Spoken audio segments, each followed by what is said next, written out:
အ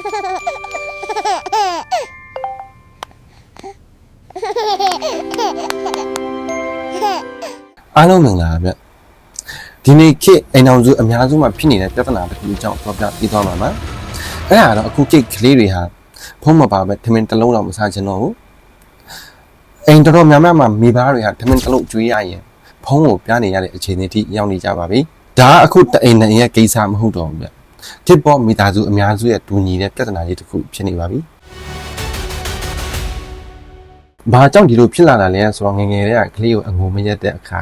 ထမင်းမစားခြင်းတဲ့အခါဖုံးကိုပြီးဖြည့်ရှင်လေးရှိကြတယ်အဲ့ဒီအလေးထားတစ်ခုတည်းကလည်းကလေးရဲ့အုံနောက်ထဲမှာ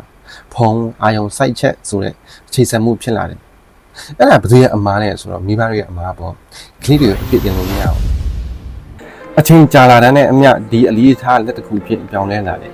ဖုံးမရှိရင်စိတ်တူတယ်အာယုံစူဆိုင်မှုနည်းတယ်ထမင်းစားခြင်းစားချက်ခြင်းကစားခြင်းအားလုံးမှာဖုံးကိုလိုအပ်လာတယ်ဖုံးမရှိရင်သူတို့မနေနိုင်တော့တဲ့အခြေအနေထိရောက်သွားနိုင်တယ်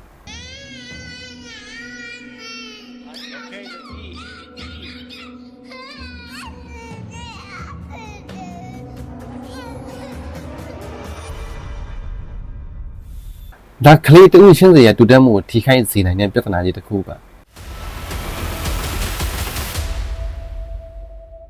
ဘယ်လုံးထိခိုက်တာတော့အာယုံစူဆိုင်မှုအားနဲ့လာတာတို့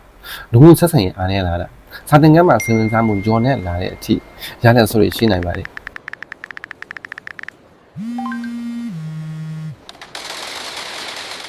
ဒါဆိုရင်ဘယ်လိုဖြေရှင်းမလဲ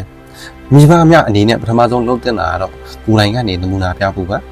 ထမင်းစပွဲပေါ်မှာဖုံမသုံးဖို့စိတ်မြန်သတ်မှတ်ပြီးမိသားစုအားလုံးတိုင်းနာဖို့လိုအပ်ပါတယ်ဒါပထမဆုံးလုပ်ရမှာလို့ပါ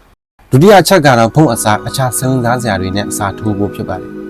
ပုံမြင်ပြောပြတာတို့ကစားနည်းတွေနဲ့ကစားတာတို့စကားပြောဆွေးနွေးခြင်းစားတာတွေကဖုံရဲ့နေရာကိုအစားထိုးနိုင်ပါတယ်နောက်ဆုံးအနေနဲ့တဆင့်ချင်းပြောင်းလဲပြီးဖို့လိုအပ်ပါတယ်ချက်ချင်းဖုံကိုဖြုံးလိုက်တာမျိုးထက်နေ့စဉ်ဖုံသုံးခြင်းကိုတဖြည်းဖြည်းချောချသွားတာပုံမှန်ထိရောက်ပါတယ်ဒီဗီဒီယိုကြိုက်ရင် please like subscribe ကြည့်ရှုပေးတဲ့အတွက်ကျေးဇူးတင်ပါတယ်